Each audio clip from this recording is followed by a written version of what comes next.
Nina Rose ye yagezezzaako bugeza ekifo ky'omubaka omukyalo w'Essembabule naye yajja obula omutwalo gumu Mulamba n'okusobola twali tumulabidde ddala nti ajja kusobola so Nina Rose ndowooza omanyi akalulu kano obuzibu bwako kalinga nga bivvulu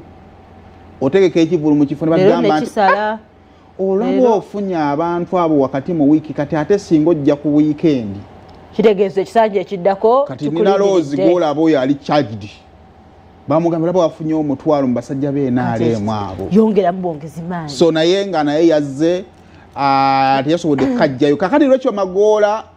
district y'e Bugweri toteekawo district mpya mu Uganda oyo yayitamu naye ne bamukuba mu kamyufu k'NRM ate najja independent naye ate independent omulala ye yabakubye ne gwe bakadi ye NRM naye teyasobodde kukola kuyitawo ono n'adde ku team speaker y'omu ku ba team speaker abakube ndowooza si be aba entertainment baffe abakubiddwa abalala tunaabajjukira Mukisa Prosi oyo naye kyabadde ku Tale Center yakoze nga gundi wogambye we yakola mu kibi nga Mukisa by the way Mukisa yabatuyanyiza wonna abasobola okuva entuuyo buli abo wezisobola okuva paka wekyaganye bugaali kubanga naye nawulidde nti wabaddewo oluchina naye simanyi naye nga bamukubye our very own Baagala media personnel yakutte kyakusatu yabadde ekifo kyaganye naye so bw'obeeyo ng'olinayo kalimu kati Baagala asobola okudda mu mawulire wano solofuna obwaminiza eri tasamwe yanaakola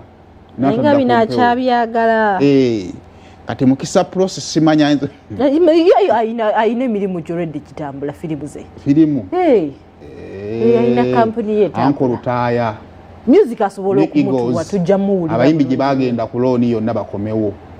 teetagala kudda yasirika lwakalulu kakati awaddemu abakuŋŋaanye obanga yensonga Giovanni Luzinda babanoonya munoonye ku mukulu Dr. Yuda Manuwendi wano wotuka ku reception akayima akafulumye bagambe sayimu tuseka naye tukole ki munnaye yero ekyo Magoola abadde mu Afrika akyakuba adde akyakuba naye ndonga abadde akyakuba so kakale tulina abalala abasobodde okugenda abasobodde okugenda ampa ebifaananyi njogere ku bifaananyi abasobodde okugenda Hussein Muyonjo kakati ono yamenye likodi wakafaananyi lwabakati NTV ya institution naye katugamba akafaananyi TV neeyina nnyiniyo neyeesimba mu kalulu nekagaana ye ne bakamukuba naye omukozi we ng'alina we yeesimbye ate ye n'ayitamu ate nga yoyinomu kakati Swengere yadde yeesimbyewo ye Jinja North wa Jinja North nga mukama we yeesimbyewo ndowooza mu Jinja West kandabe wano mukama yadde yeesimbye mu Jinja South West Moses Grace balyeku ne bakamuwujja naye omukozi abadde akozesa airtime we n'ayitawo so eyo bayite ensi awo ono kazanyirizi n'essaawa zino is a full politician Zambali Blasio Mukasa Nansana municipality yakolako yatandikira ku radio ye Nabweru n'agenda ku Metro FM n'agenda ku CBS BBS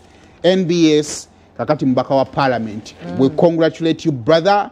ate nawe beera nkulika webale kubanga otujjukiranga enamba eyo togikyusa mukwano kubanga emyaka 5 tegiri wala Odwoli akola ku radio ambassador bidda akola ku radio ya Honorable Mwiru Busoga One Radio naye radio presenter yasobodde okubanga akola Tough B awangula Tough B kati ali eri mu bali bannaffe abatasobodde kajjayo so